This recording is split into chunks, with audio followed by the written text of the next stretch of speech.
jireenya kootiif dhimma jireenya mubeerraa xiqqoo si viidiyoo lama wal qabatee deemaaraa dhiifama naa godhaa yoon asirratti dhufee deebisu hunduu dogoggora kiyya ta'e maaliif nama tokko tokkoon deebisu irra iddeetti deebisu wayyaadheeti. Dhimma viidiyoo keenya lamman deemaarraa gara koorraa yoo kaasee aniif mubeen alhamdulillah bultii halaalaatiin baatii 5 ol jiraanne rakkoof gidiraaf dhukkuba keessatti ta'us bultii keenya halaalumaan walitti dhufne alhamdulillah kan maatiin beeku kan hiriyoottan isaa beekanu namni beeku keessoon dhaan inuma beekaa miidiyaa irratti baasuudhaaf immoo yeroon sun yeroo miidiyaa adda hin turre yeroo gidiraaf dhibee adda addaa keessa ture tanuma dabalatee gammachuutti miidiyaa irratti ol laxxafnullee hin turre. Ammoo maaliif gadi baaftee namni jedhu yoo jiraate ana ofii kootii arganya biraa deeme wanti ol deebiidhuma iyyuu bilbilaa qajeelaawwan harka jiru waan hin jirre iyyuu ilaaluu jalqabee ammoo gadi baasuuf haadhus immoo wanti itti qaanfadhu hin jiru bultii halaalaati alhamdulillahi rabbil aalamiin hanga rabbii waliin dabarsee waliin jiraanne. Dhimma viidiyoo lammaffaarraa ammoo yoo ta'e haadha manaa biraa qabaa eessaa dhuftee obseessa geessitee koomentii namoota baay'ee nan dubbisa. Haadha manaa biraa anaan duratti qabaa anaan duratti waggaa 2 kan nikaa hidhatee qabu qabaa.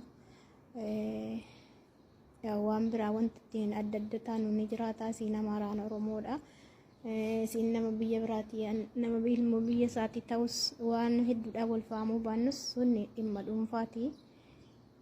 Haala bulfannaa immoo abbaatu bulfataa mana isaa irratti dandeettii qabaannaan akka shari'aattis yoo dhufne shari'aan afur eeyyamti waan ta'eef sun mazaajina laallatu beekuu immoo andurumaa kaaseen beekaa maaliif fuute jechuus hin danda'u fuudhi jedhee eeyyameeraaf utuu siin hin galinuu kan biraa fuudhi jedhee eeyyameeraaf anna sun nan laallatu akkuma maqaa kiyyaa kana xiqqoo obsanan qaba alhamdulillah rabbiin obsanaa kennee waan kanarraallee baay'ee sabaree dabarseetiin jira galanni kan rabbii guddaa ta'u. Kanaaf namoota baay'ee namootan jaalladhu namoota na kabajan baay'een isaanii deebii narraa eeggatu waan ta'eef deebii kana deebisuu dhufe malallee an nama miidiyaas miti. Obseen maal taatee eessaa fidee warra jedhaniif isiin sun illee bultiidhuma isaa laalaati Dubaay irraa galtee animmoo hanga rabbiin na jiraachise yoo carraan kiyya wantoota garaagaraatiin dabarsuu ta'ellee waan hin dabarsetti ittiin gaabbu boris addas wanti itti gaabbu keessa jiran natti hin fakkaatu. Namoota hedduu wanti jeeqee dhimma viidiyoon keenya sargii duraa gadi ba'uu dhiisee viidiyoon sargii ammaa gadi ba'e namoota baay'ee hiriyoottan koo dabalatee maatii koo dabalatee nama akka warri ijoollee tanarra duultan jechuudha. Mee angaafi takka qofa isinirraa qaba. Isin yookiin ati durbaa yookiin ati inni dhiiraa kun jechuudha. Lubbuu kan kee qabdee yeroo ammaa kana keessa nama qaama miidhamaatitti heerumtaayi. Wallahi intalli kun jagnaadha dhugaa rabbi. Intalli tun intala jabduu Oromoon qabdu keessadha. Maal isin fakkaate? Wanni hundaayyuu jaalala mo'attee irra argamti waan ta'eef. Garii isaanii maal jedhamu? Mubeen maallaqa uummanni Oromoo walii qabeedhaaniin walii dubartii lama walirra fuudhe. Mubee akkas ta'e mubee maallaqa akkas godhe maali? Ani kana jamunnen annan gubu keessa kennaniituma ka'anii duubarra haasawee biddatti naqqabaan. Ana mala akkasii leen qabu nama mala akkasii qabullee hin jaaladhu. Wanni takka eega kennite kenni kalas qalbii matanteetiin. Duuba deemtee irraa hin haasayin yoo haasa'u irraa barbaade duruma kennuu dhiisuudha. Amma kennanii fi ka'anii gargaarsanii ka'anii amma ajandaa biraa argatanii ajandaa dubartii biraa fuudheen irraa dubbatan jechuun waan kennan irra deebanii nyaatan jechuudha.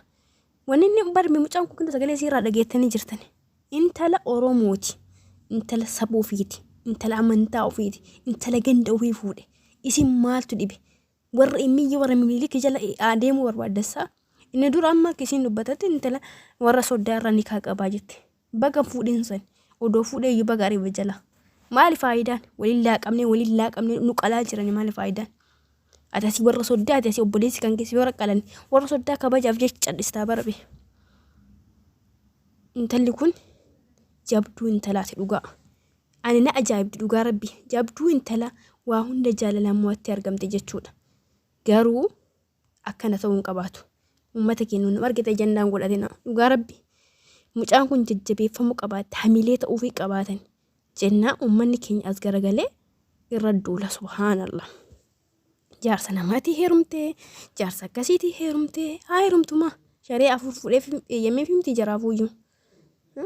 Shari'a islaamaa dubartii afur akka fuudhuuf eeyyamee miti warra dhiiraatiif. Alas haa heerumtu. Odoo kama intala Oromoo irratti heerumte maal balleessa? Mucaan danda'aadha waa hundaayyuu. Kanaaf bagee heerumti. Ati jabduu intalaati dhugaa. Mucayyoon tun obseen tun jechuudha dhuguma obsee intalaati. Akka ati obsa qabdu hojii kan keetu sirraa mul'ata. Uummanni keenya barbi nama qaama miidhamaatii mitiin nama dhukkuba qaba. Yeroo koronaa yaadattan jechuudha. Yeroo koronaa jaarsaaf jaartii meeqatu walgatee jaarsaaf jaartii meeqatu walirraa baqate. Warri wal dhalee ilmaa wal jidduu ilmoo jidduu facaasee nafsiitii yanna baasin jedhee jechuudha. Sanii miti ka koronaatii yoo ta'e nama tokko qaama miidhama yookiin isheen qaama miidhama ijji haa baadu lutti haa miidhamtu waan makamiin waa ta'u qaamni isaa miidhame jechuudha. Gola keessa gatee dhiira meeqa dubartii biraa deeme jechuudha. Isiin illee gola keessa gattee dubartii dhiira jechuudha abbaa ilmaa isii gattee tika biraa jala baafatti. Meeqa kamtu jira jechuudha hawaasa keenya keessa. Baay'ee jira jechuudha. Baay'ee jira. Waan takka lama hin jedhin. Baay'ee jira. Kanaaf dhugaa rabbii kanaaf ijoolleen kun jabeeffamuu qabaatan hamilee ta'uufii qabna. Waan dandeenyuun ammallee bira dhaabbanne akka yeroo dhiyoo keessa wal arganii waliin jiraatan gochuufii qabna malee akka saree waan kennine irra gaddeebinee jechuudha. Waan amma dura gargaara irratti waan amma dura bira dhaabbanne irratti akka saree irra deemine qotuun sarummaadha gadhummaadha. Kenniteef miti maallaqa kenniteef takka maallaqa kenniif takka du'aa godhiif takka maal jedhiif waan gooteef abbama fedheeyyuu haa ta'u isaa miti abbaa fedhama haadha keeti yoo waan takka gooteef duuba haadha kiyya an kana godhattee duuba deebitee hinaase akka saree taataati gaafa sana. Silaafuyyuu barbi namni waa namaa kenni namarraan dubbatu yeroo ammaa. Anuma suma ka waa takka shilinga takka yookiin sumana takka keessa hin buufannettu namarraa dubbanna yeroo ammaa jechuudha. Kanaaf gaarii miti. Gaarii miti amma Mubaarak Musammaa yeroo darbe jechuudha. Waa'ee fayyaa isaatii wal qabatee ijoollee hedduu irra duulaa ture jechuudha. Inni dhugaan haa godhuu, dharaan haa godhuu, haa dhukkubsachuu baatu. Akka fedhettuuyyuu ati wayirra xiinxaltee yookiin wayirra xiyyeeffattee waan san gooteef miti. Maaltu irra deebisee waa san dubbisiisaa sige? Kun sarummaa kennanii ka'anii gaabbu. Nama kennee ka'ee gaabbee nama waan tokko obboleessaatii godhee ka'ee irra deebii as gaabbe adabbi isaa akka maal akka ta'e hin beektan jedhee yaada hundi keessanuyyuu. Kanaaf waan tokko namaa gootan rabbumaaf jecha godha yookiin itti dhiisa. Kan rabbuma kan keetii godhii takka ammoo yoo faaruu barbaadde akkanumatti afaaruudha booda sitti sarara saboota itti siqeeqa jedheeti namaa godhi. Akka namni sunillee itti qopheessu takkaasirraa fudhatu. Kana jedha obboleettii tiyya horii bulisiin